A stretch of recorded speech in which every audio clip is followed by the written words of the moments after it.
Welcome back to basics education YouTube channel, যেখানে তোমরা আমাদের সঙ্গে অঙ্ক এবং ইংরেজি খুবই সহজভাবে শিখতে পারো।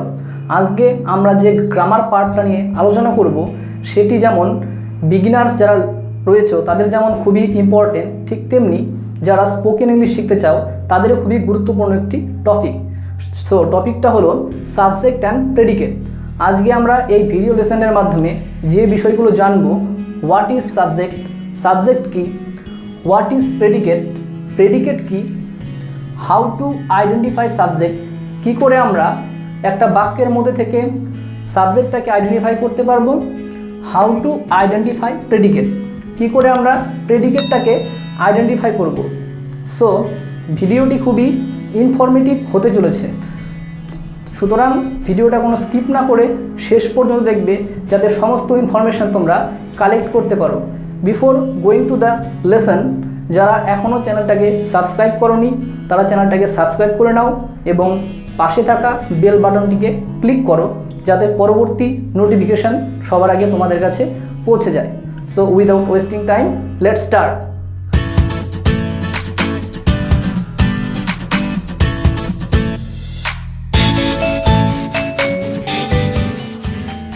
জানবো what is subject. Subject is a word or a group of words which does an action in a sentence। অর্থাৎ কোনো একটা সেন্টেন্সের মধ্যে কোনো একটা শব্দ অথবা শব্দ সমষ্টি যে কাজটা করে তাকে আমরা বলবো সাবজেক্ট। এবার আমরা জানবো হোয়াট ইজ প্রেডিকেট, যে প্রেডিকেটটা কাকে বলছি। একটা বাক্যের মধ্যে সাবজেক্টকে বাদ দিয়ে, অর্থাৎ rest of the words without subject, subject ছাড়া বাকি যে সমস্ত ওয়ার্ডগুলো থাকবে তাদেরকে আমরা বলবো হচ্ছে প্রেডিকেট। তো বন্ধুরা, এবার আমরা কতগুলো এক্সাম্পলসের মাধ্যমে জানার চেষ্টা করব কোনগুলো সাবজেক্ট এবং কোনগুলো predicate. Here is some examples, এখানে কিছু উদাহরণ রয়েছে। এবার আমরা এগুলোর মাধ্যমে সাবজেক্ট এবং প্রেডিকেটকে কিভাবে আইডেন্টিফাই করে সেগুলো আমরা শিখব। Rahul is making a kite, Rahul is making a kite, Rahul একটা ঘুড়ি তৈরি করছে। তো এখানে আমি বলেছিলাম যে ওয়ার্ড কোনো কাজ করবে তাকে আমরা বলবো হচ্ছে সাবজেক্ট। তো বিষয় হচ্ছে আমরা কি করে বুঝতে পারবো যে এই লাইনটার মধ্যে সাবজেক্ট কোনটা।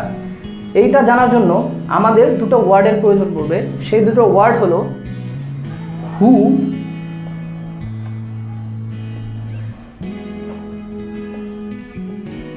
এবং হোয়াট। এই যে পুরো লাইনটা আছে, এই লাইনটাকে যদি আমরা হু অথবা হোয়াট দিয়ে প্রশ্ন করি, তাহলে আমরা যে উত্তরটা পাবো সেটি হচ্ছে সাবজেক্ট। তো আমরা ট্রাই করি। দেখো, প্রথমে যদি আমরা হোয়াট দিয়ে করি, what is making a kite, এটা কোনো প্রশ্ন হচ্ছে না যে কি একটা ঘুড়ি তৈরি করছে।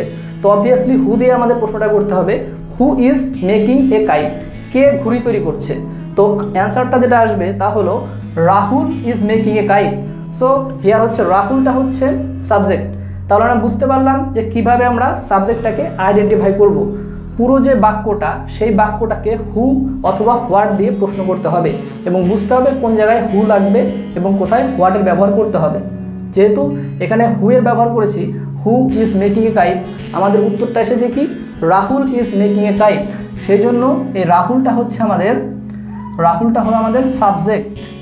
এইবার হচ্ছে রেস্ট অফ দ্য ওয়ার্ড বলেছি, যে বাকি যে সমস্ত ওয়ার্ড, মানে যেখানে ইজ মেকিং এ কাইট যে পুরো যে শব্দগুলো রয়েছে, এই পুরোটাই হচ্ছে প্রেডিকেট। এইবার আমরা নেক্সট এক্সাম্পলসের দিকে নজর দেব। The singing of the birds delighted আজ, গান গাওয়া পাখি আমাদেরকে আনন্দিত করেছিল। তো এখানে একটা দেখার একটা বিষয় আছে। আমি বলেছিলাম যে কোনো একটি শব্দ অথবা শব্দ সমষ্টি যখন কোনো একটা কাজ করবে সেটাকে আমরা সাবজেক্ট বলবো। তো এবার আমরা এটাকে প্রশ্ন করি, হু ডিলাইটেড আস, কে আমাদের আনন্দিত করেছিল। তাহলে উত্তরটা কি আসবে? লক্ষ্য করো, the singing of the birds, অর্থাৎ গান গাওয়া পাখিগুলো। তাহলে দেখতে পাচ্ছ এখানে পুরো যে ওয়ার্ডটা রয়েছে the singing of the birds, এই পুরোটাই কিন্তু একটা সাবজেক্ট। তাহলে আমরা বুঝতে পারলাম যে সাবজেক্টটাকে কীভাবে নির্ণয় করতে হয়। এবার নেক্সট আমাদের এক্সাম্পলসের দিকে আমরা নজর দেব। হাউ ফুলিশ ইউ আর, তুমি কত বোকা। তেমনিভাবে আমরা প্রশ্ন করব হু ইজ ফুলিশ, কে বোকা, উত্তর আসবে কি ইউ আর ফুলিশ। তো এখানটা দেখা যাচ্ছে ইউ হচ্ছে সাবজেক্ট।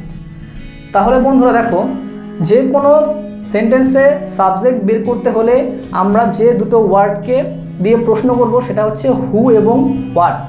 এই দুটো দিয়ে প্রশ্ন করলেই আমাদের যে উত্তরটা বেরিয়ে আসবে সেটাই হচ্ছে সাবজেক্ট, এবং বাকি রেস্ট অফ দ্য ওয়ার্ডস, বাকি যে শব্দগুলো থাকবে প্রত্যেকটাই হচ্ছে প্রেডিকেট। এগুলো প্রত্যেকটাই হচ্ছে কি প্রেডিকেট। তো আরও কয়েকটা উদাহরণের দিকে নজর দেওয়া যাক। উদাহরণগুলো আমরা দেখব। In the middle of the forest lived a saint, মানে একটা বনের মাঝখানে একজন সাধু বাস করত। তো এটাকে আমরা কিভাবে এখান থেকে আমরা সাবজেক্টটাকে বের করব। সিমিলারলি আগের মতোই সেই রুলসগুলো আমরা ফলো করব, যে who lived in the middle of the forest, যে ফরেস্টের মাঝখানে কে বাস করত। তাহলে আনসারটা কি আসবে? The answer will be a saint, একজন সাধু। তাহলে আমরা দেখতে পাচ্ছি এখানে আমাদের সাবজেক্টটা হচ্ছে এ সেন্ট। এবার এই প্রসঙ্গে বলি, আমাদের অনেকের ধারণা থাকে যে সাবজেক্ট সবসময় বাক্যের প্রথমেই হতে পারে, কিন্তু এই ধারণাটা কিন্তু ভুল। সাবজেক্ট বাক্যের প্রথমে কিংবা বাক্যের মিডলে কিংবা বাক্যের শেষে হতে পারে, যেমন এখানে আমরা দেখতে পাচ্ছি। তাহলে বাকি যে ওয়ার্ডগুলো রয়েছে এই পুরোটাই কিন্তু হচ্ছে কি প্রেডিকেট। এবার নেক্সট উদাহরণের দিকে আমরা যাব। My father's friend gave him a book, আমার বাবার বন্ধু তাকে একটা বই দিয়েছিল। তো এখানেও আমরা ঠিক আগের সূত্রগুলোই অ্যাপ্লাই করব, যে হু গেভ হিম এ বুক, কে তাকে একটা বই দিয়েছিল। তাহলে উত্তরটা কি আসছে? উত্তরটা হবে মাই ফাদার্স ফ্রেন্ড। এই পুরো যে ওয়ার্ডটা দেখতে পাচ্ছ, মাই ফাদার্স ফ্রেন্ড, আমার বাবার বন্ধু, এই পুরোটাই কিন্তু হচ্ছে সাবজেক্ট, এবং রেস্ট অফ দ্য ওয়ার্ড, বাকি যে শব্দগুলো রয়েছে গেভ হিম এ বুক, এই পুরোটাই হচ্ছে কি প্রেডিকেট। তো তোমাদের জন্য একটি বাড়ির হোমওয়ার্ক রয়েছে, যেটা তোমরা বাড়িতে প্র্যাকটিস করবে এবং আমাদের এই ভিডিওর কমেন্ট সেকশানে জানাবে তার উত্তরটা। সেটা হলো going to bed late is not good. এটা বাড়িতে তোমরা প্র্যাকটিস করবে এবং তোমাদের আনসারটা আমাদের কমেন্ট সেকশানে জানাবে। তো দেখা হবে পরের ভিডিওতে। এখনও পর্যন্ত যারা চ্যানেলটাকে সাবস্ক্রাইব করোনি তারা চ্যানেলটা সাবস্ক্রাইব করবে এবং পাশে থাকা বেল আইকনটিকে ক্লিক করে দেবে, যাতে পরবর্তী নোটিফিকেশান সবার আগে তোমাদের কাছে পৌঁছে যায়। আর ভিডিওটা ভালো লাগলে লাইক করবে, কারণ তোমাদের একটা লাইক আমাদের অনেকটা মোটিভেট করে পরবর্তী ভিডিও বানানোর জন্য। এবং ভিডিওটা তোমার বন্ধুবান্ধবদের মধ্যে শেয়ার করতে পারো, যাতে তারাও এই ধরনের ভিডিও পেতে পারে। দেখা হচ্ছে পরের ভিডিওতে।